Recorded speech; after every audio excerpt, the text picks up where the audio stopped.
Okay, welcome back again. This is the class 11. We are starting with a new chapter. Chapter number 8, General. Page number 7.19. अभी तक हम क्या कर चुके हैं? अभी तक हम बेसिक टर्म्स अकाउंट्स में पढ़ चुके हैं. देन आफ्टर हमने बेसिक अकाउंटिंग रूल्स पढ़े. डेबिट क्या होता है, क्रेडिट क्या होता है, modern approach, traditional approach, how to apply the rules. हमने मॉडर्न अप्रोच से रूल कैसे अप्लाई करें, ये भी काफी क्वेश्चंस हमने देखे. टी शेप अकाउंट्स देखे. Now we are moving toward the journal. अब हम जनरल की ओर बढ़ते हैं. अच्छा, जनरल में हमको क्या पढ़ना है? सबसे पहले देखते हैं जनरल होती क्या है. अच्छा, अगर अकाउंट्स की बात करें तो सबसे पहले क्या होता है, कोई भी अगर बिजनेस स्टार्ट करते हैं तो उसमें क्या होता है, परचेस होता है, सेल्स होता है, क्रेडिट परचेस, क्रेडिट सेल्स होते हैं, कैश सेल्स. तो ये सब चीजें होती हैं. तो क्या इनके लिए इनको भी रिकॉर्ड करना पड़ेगा, इन ट्रांजेक्शन्स को. तो सबसे पहले जो इन ट्रांजेक्शन को हम रिकॉर्ड करते हैं उन्हें क्या बोलते हैं? सबसे पहले जो रिकॉर्ड करते हैं, और ये जो परचेज सेल्स, ये क्या बोलते हैं? इन्हें सोर्स डॉक्यूमेंट बोलते हैं. अच्छा, इन सोर्स डॉक्यूमेंट को जहां रिकॉर्ड करते हैं, एक बुक जहां पे प्राइमरी एंट्री या फिर books of original entry where transaction record होते हैं क्रोनोलॉजिकल ऑर्डर में, मतलब सीक्वेंस में, उसे हम क्या बोलते हैं? जनरल बोलते हैं. एक बार फिर से देखते हैं. जनरल एक ऐसी बुक्स ऑफ अकाउंट है, एक ऐसी बुक है जिसमें सबसे पहले हम बिजनेस के ट्रांजेक्शन को रिकॉर्ड करते हैं. सबसे सिंपल डेफिनेशन. ओके, तो अब बुक ऑफ प्राइमरी एंट्री और book of original entry in which transaction are recorded in chronological order. एक ऐसी बुक जहां पे ट्रांजेक्शन सबसे पहले रिकॉर्ड होते हैं उसे बोला जाता है जनरल. अच्छा, बात करेंगे जनरल का एक और नाम होता है.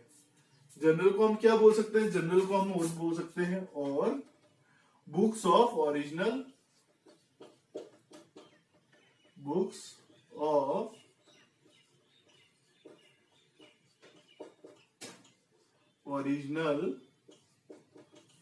Entry. Books of original entry के नाम से भी हम इसको जनरल को बोल सकते हैं. अच्छा, इसके बाद सबसे पहले जो हमने ट्रांजैक्शन, परचेज, सेल, जो भी ट्रांजैक्शन है सबसे पहले जिस बुक में रिकॉर्ड की, उस रिकॉर्ड बुक को बोलते हैं जनरल. फिर यहां से जो बुक, जो ट्रांजैक्शन होते हैं उसको हम पोस्ट करते हैं. क्या करते हैं? पोस्टिंग करते हैं.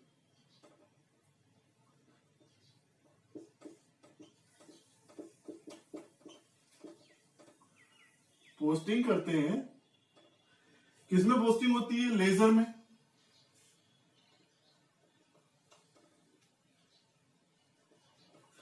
पोस्टिंग यहां से होती है लेजर में. लेजर क्या होता है? लेजर में सिर्फ जो ये ट्रांजेक्शन रहते हैं उसे हम पोस्ट करते हैं. ठीक है. फिर उसके बाद में लेजर भी एक फॉर्म होता है. ये हम अगले चैप्टर में पढ़ेंगे. जनरल के बाद में जो चैप्टर पढ़ने वाले लेजर पढ़ेंगे. लेजर के बाद में जनरल के बाद लेजर बनता है, और लेजर के बाद में फिर क्या बनता है? ट्रायल बैलेंस, जहां पे क्या होता है? इसकी बैलेंसिंग होती है. ठीक है. फिर उसके बाद में मूव होता है, आगे बनता है फाइनेंशियल स्टेटमेंट्स. अच्छा, फाइनेंशियल स्टेटमेंट्स क्या होते हैं? ऑलरेडी पढ़ चुके हैं. फाइनेंशियल स्टेटमेंट्स जिसके अंदर क्या क्या बनते हैं? 3 अकाउंट बनते हैं. एक तो trading account, profit and loss account और बैलेंस शीट. अच्छा, ये क्या शो करते हैं? ये बिजनेस का ओवरऑल परफॉर्मेंस शो करते हैं.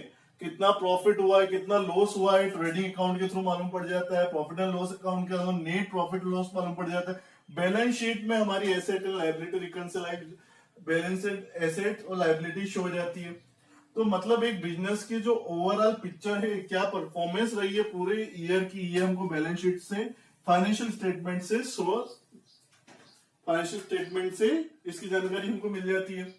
तो ये पूरा परफॉर्म है. एज ए सीक्वेंस हम इस चैप्टर को पढ़ेंगे. सबसे पहले जनरल, फिर उसके बाद लेजर बनाना सीखेंगे, फिर उसके बाद ट्रायल बैलेंस बनाना सीखेंगे, और लास्ट में हम बनाएंगे फाइनेंशियल स्टेटमेंट जिसके अंदर trading, profit and loss account और बैलेंस शीट आता है. ठीक है. बात करते हैं जनरल की.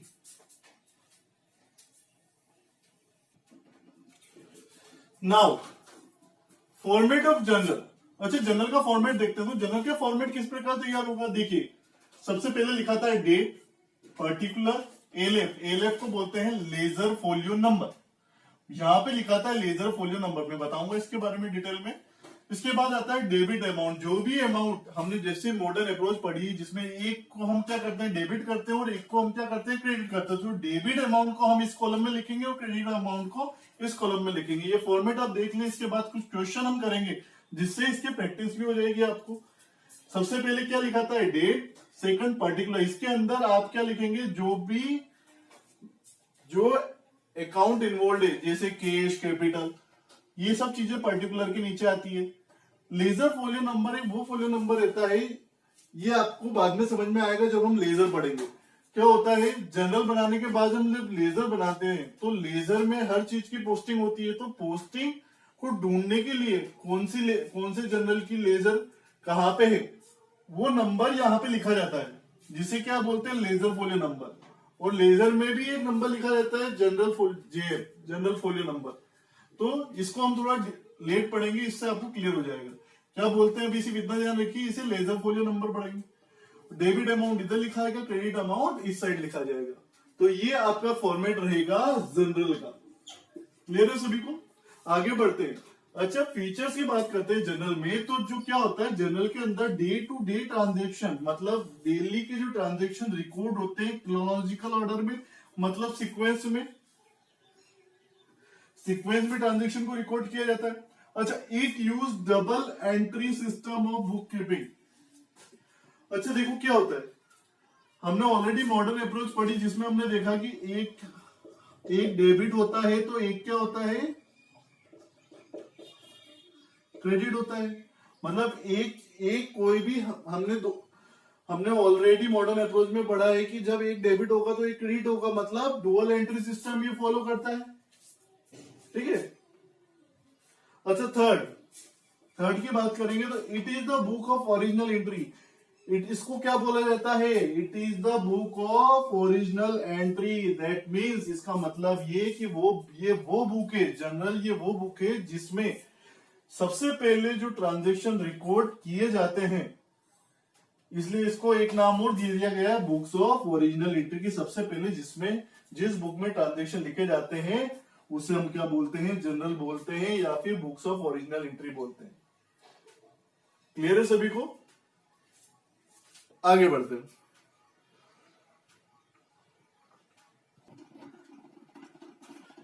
Now advantages of the general.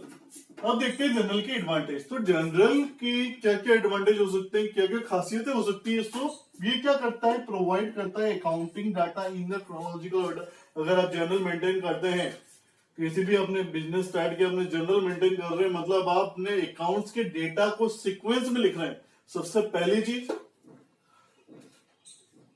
Second, possibility of error reduce. अगर क्या हो जाता है, जब आप किसी भी चीज को सीक्वेंस में लिखते हैं तो एरर जो होती है, गलतियां होने के चांसेस कम हो जाते हैं, एरर रिड्यूस हो जाता है, तो chance of error gate reduced, है ना।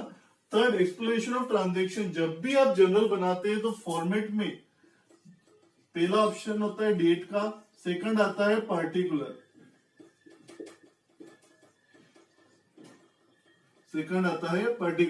अच्छा, पर्टिकुलर में क्या होता है, जब कोई एंट्री लिखाती है तो नीचे नरेशन लिखाता है। नीचे क्या लिखा था, नरेशन, जिसमें कौन सी ट्रांजैक्शन आपने लिखी है ये आप उसमें शो करते हैं। तो इससे क्या हो जाता है, ट्रांजैक्शन का एक्सप्लेनेशन भी हो जाता है। तो जैसे आपने कोई परचेज किया, गुड्स परचेज ऑफ 50,000 रुपीज, तो यहाँ पे लिखा जाएगा नरेशन में गुड परचेज ऑफ 50,000 रुपीज, ऊपर डेबिट क्रेडिट में भी लिखा जाएगा। तो इससे क्या होता है, आपको ट्रांजैक्शन का एक्सप्लेनेशन भी मिल जाएगा। कभी गलती हुई या फिर आपको वापस से रिटर्न होकर उस पर ट्रांजैक्शन पे जाना है, देखना है, तो आप उसे समझ सकते हैं। अच्छा, लेजर पोस्टिंग के लिए भी जरूरी है। बिना जब तक हम जनरल नहीं बनाएंगे, सेकंड, पहली जो स्टेप होती है हमारी अकाउंटिंग में वो जनरली होती है। स्टेप फर्स्ट जनरल बनाना, सेकंड स्टेप पे आता है लेजर,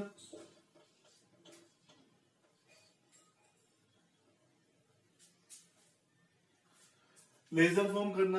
तो जब तक हम जनरल नहीं बनाएंगे, लेजर नहीं बना सकते।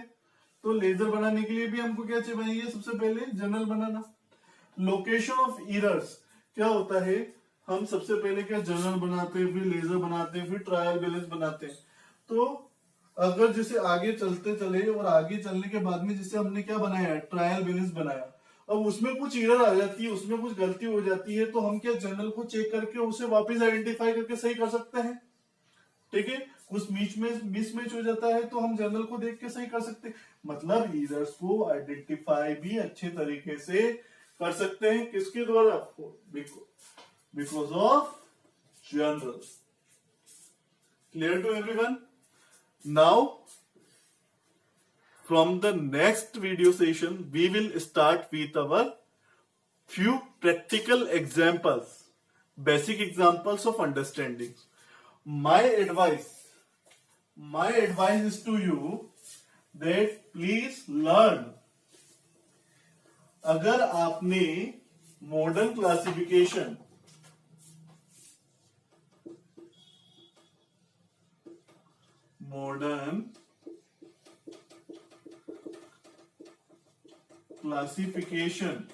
अभी तक लर्न नहीं किया है तो आप उसे लर्न कर लें, क्योंकि जनरल में मॉडर्न क्लासिफिकेशन का यूज करके ही हम डेबिट और क्रेडिट करेंगे और जनरल बनाएंगे। तो बिना मॉडर्न क्लासिफिकेशन के हम इसे नहीं कर सकते। इसे आज का आप होमवर्क भी समझे, इसे लर्न करना ही है, वरना कल से आपको कुछ समझ में नहीं आएगा। क्या होती है मॉडर्न क्लासिफिकेशन, हम ऑलरेडी डिस्कस कर चुके हैं। एसेट इधर डेबिट होता है, इधर क्रेडिट होता है। लायबिलिटी इधर डेबिट इधर क्रेडिट।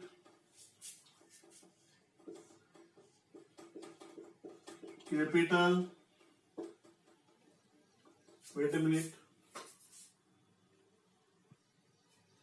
क्या होती है मॉडर्न क्लासिफिकेशन? एसेट लायबिलिटी देख चुके हैं, कैपिटल ये डेबिट ये क्रेडिट दिया।